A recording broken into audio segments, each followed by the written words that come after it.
Hey, number ones. Mamma mia.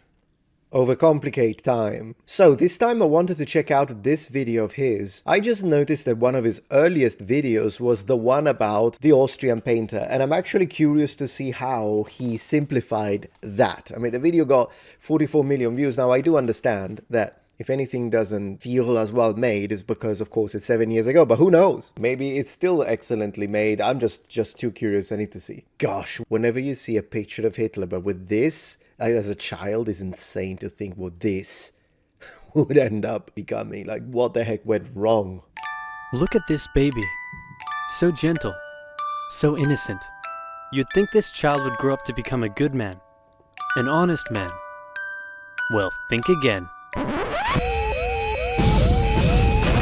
Hitler was born Adolphus Hitler in 1889 in a small town in Austria-Hungary. His father, Alois Schicklgruber, was born out of wedlock, but eventually changed his name to that of his stepfather, becoming Alois Hitler. Man, the face already on this guy. Yes, the name change thing. So ordinarily, the name change in 1876 might seem like an odd but ultimately insignificant detail, except for the fact that very likely that it had a historical consequence. According to August Kubizek, who knew Hitler as a young man, this was one of the few things Hitler genuinely admired about his father, and he reportedly disliked the name Schicklgruber, sorry if I'm mispronouncing it, because he found it clunky, overly provincial, and difficult to pronounce. H1tler, with a D, didn't appeal to him either, because he said that it lacked impact, but Hitler, in his mind, had both strength, rhythm, and staying power. And it's very likely that if the name was indeed Schicklgruber, then could you imagine attaching that to the word Heil? That's why historians usually say that the name change was not just a cosmetic detail, but it did, among other more important things, help create the branding of a dictator.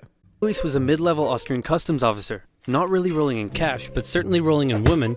He married a rich, older lady, but then immediately started having affairs, including one with a much younger house servant. A few years later, he left his sick wife to be with his mistress, but since the Catholic Church didn't allow divorce at the time, he couldn't marry her.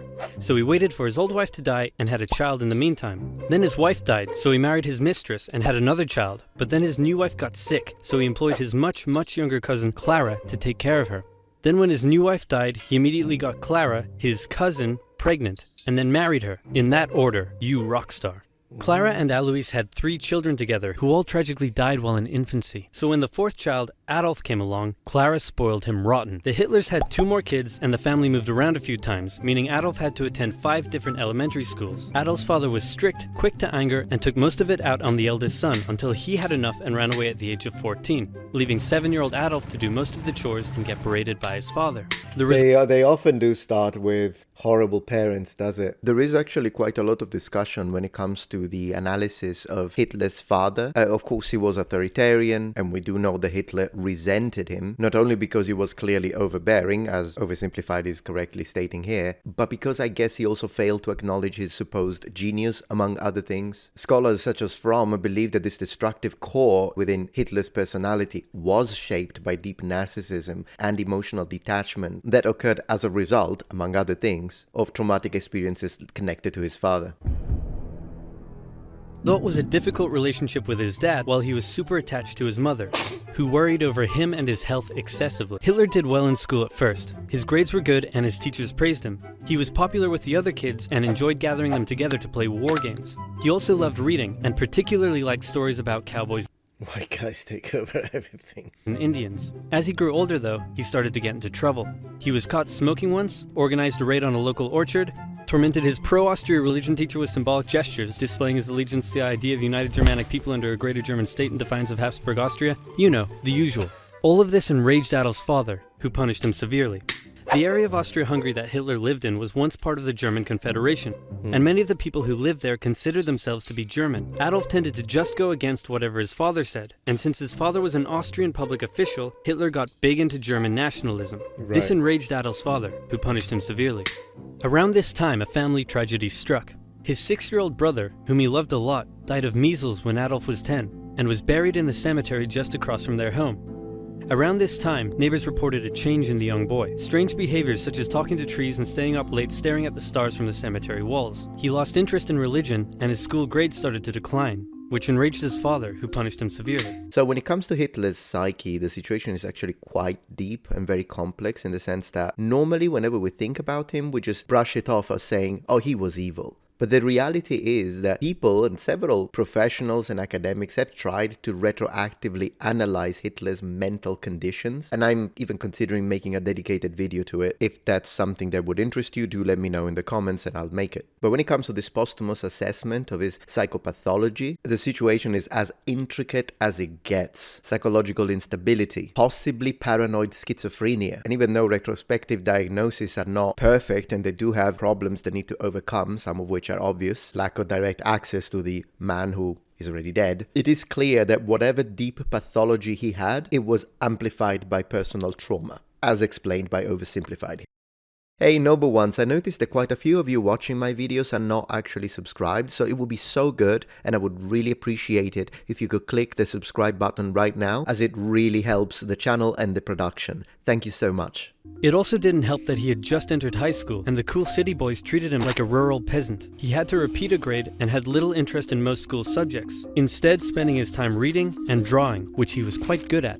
One day his father said, "Son, someday you'll be a big balls public official like me." And Adolf replied, "No, father, I'm going to become an artist and soar high above the clouds with the eagles." This enraged his father, but by this time he was an old-ass man, so he just sort of let it go, and then died of a lung hemorrhage. Hitler just about passed his final semester, and celebrated in the typical way, by getting blackout drunk and wiping his ass with the certificate. However, he didn't take the overall final school exam, instead just dropping out. The now 16-year-old boy was unemployed, without much purpose in life, and for the next 3 years he stayed that way. He spent most of his time at the opera with his only friend, August Kubizek. Kubizek later wrote his memories of the young Hitler, and said he was passionately interested in many things, felt he was in many ways I wish he had chosen one of those other subjects, right? better than others his age, was quick to anger just like his father, and an incredible speaker once he was ranting. When he was 18, he said a very sad goodbye to his mother and went to Vienna to take the entrance exam for art school. He failed. Soon after, he had to return home. His mother was sick, and her health was rapidly deteriorating. Hitler stayed by her side, and when she eventually died, the family doctor said he had never seen someone so overwhelmed with grief as Hitler was. Then Hitler returned to Vienna, still hoping to find a career in the arts, but he never did. Instead, without parental support, Hitler ended up on the streets. Now in his early 20s, he spent a few rough years living in and out of homeless shelters, making what little he could from selling postcards he painted. It's hard to pinpoint exactly when and how Hitler's extreme ideological beliefs formed, but his time in Vienna would have it's probably a process of all of these things. Like it certainly played a role. Anti-Semitism was widespread in the city. The mayor, whom Hitler supported, was an outspoken anti-Semite. There were many right-wing anti-Semitic newsletters, which Hitler took a keen interest in. He bought into the conspiracy theories and became a firm believer in the idea that there are many races in constant struggle with one another, the purest of which were the German Aryan people, and the worst of which, he believed, were Jews. To mention Fromm and his studies again, there is one hypothesis that he presented that I thought was really interesting. In his interpretation, Hitler's idealization of the German nation became a symbolic transfer of the emotional fixation he had for his mother, and similarly, his hostility towards Jews, particularly Jewish intellectuals, reflected a projection of his unconscious aggression towards the paternal figure he resented but could not openly confront. Now, whether Dr. Fromm is looking too deeply into this or not, I don't know, but I thought I would mention it because it is interesting. Since Austria-Hungary was a multi-ethnic empire full of lesser races, Hitler wasn't a fan. So when he was 24, Hitler wasn't a fan. he moved to Munich in Germany to avoid doing military service, and for one more year he was a drifter on the streets, until something huge happened. In 1914, long-standing tensions in Europe erupted into the First World War. Crowds across Europe celebrated the news. Within days, that's when he joined the military, isn't it? Hitler volunteered for the German army. The war gave him a purpose in life. His fellow soldiers gave him friendship and brotherhood. Despite the horrors of war, I mean, I understand that part. Because I was conscripted, although I was in the Navy, and besides, it wasn't during war, so it's a completely different situation. But still, I do remember the connection that you build with some hate you and you hate each other, but then with those guys within the barracks, that you connect with, you create very strong connections. And I think anyone who has actual direct experience, like veterans or people that served actual missions, because I was just a guard at the gate of the barracks. That's what I did. But I'm just saying, like, people that do even more like actual dangerous tasks, I think the connection that you build with your brothers in arms is going to be extremely, extremely deep. So I can understand that part. What is it with the mustache? Hitler considered it to be the best time of his life. He was reportedly a brave soldier and was awarded the Iron Cross, first class. He was also very lucky and had many close encounters with death. His luck ran out in 1916, however, when an artillery shell injured his leg.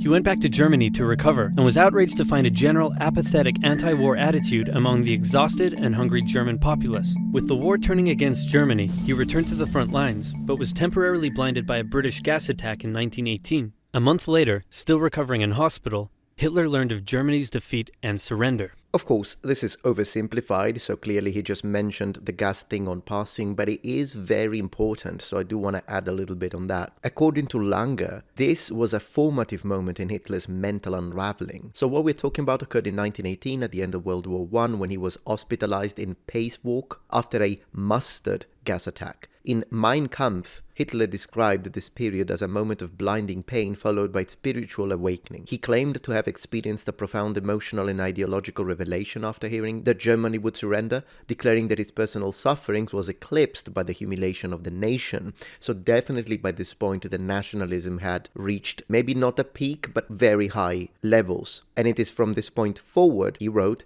his path was clear. Politics would become his new battleground. This actually reminds me, I ended up in the hospital, like the military hospital when I was serving, although not for anything like this. I just got a fever, like a really bad one. And of course, they didn't want me to be contagious with all the other soldiers in the barracks. There were like 40 of us, well, maybe 20 per room, well, maybe 40 per room now that I remember, either 40 or 20, I don't remember, maybe 20, it's been a while. But imagine that, like so they sent me immediately to the hospital and I was there for like 3 days, and then when I recovered, I was sent back to the barracks, back to duty. The terms of the peace treaty were tough on Germany. It had to pay a lot of money and lose a lot of soldiers. These conditions weakened Germany and humiliated the German people. Europe's borders changed after the war too. New countries were formed out of Russia's lost territory, Austria-Hungary was dissolved, and there was one big new country splitting Germany into two. Hitler, seeing the country he loved humiliated like this, said that hatred grew in him for those responsible, by which he meant communists and Jews, who he believed had stabbed Germany in the back by spreading dissent and anti-war propaganda back home. Okay, and that's the first one. I'd say interesting, monumentally simplified, but we do know that that's not something that I would use as an attack against a channel called Oversimplified. But I would say, even though it's 7 years ago, it's shorter, definitely, but so there are a lot less details, but this is when he was just starting, I suppose. So there wasn't enough budget, and already this, with all the animations, probably took some time in the making anyways. But yeah, no, pretty cool. I enjoyed it. I think it was a good video. Let me know if you want me to do part 2, and we will very soon. Thank you very much for watching, and remember, the Metatron has spread his wings, and I will see you tomorrow. If you're enjoying this video so far, please take a moment to check out my Patreon page. With as little as a $5 support, you can help us ensure that we can continue to produce high quality and high researched content. And at the same time, you get access to polls, extra videos, unlisted streams, and much more. Thank you so much.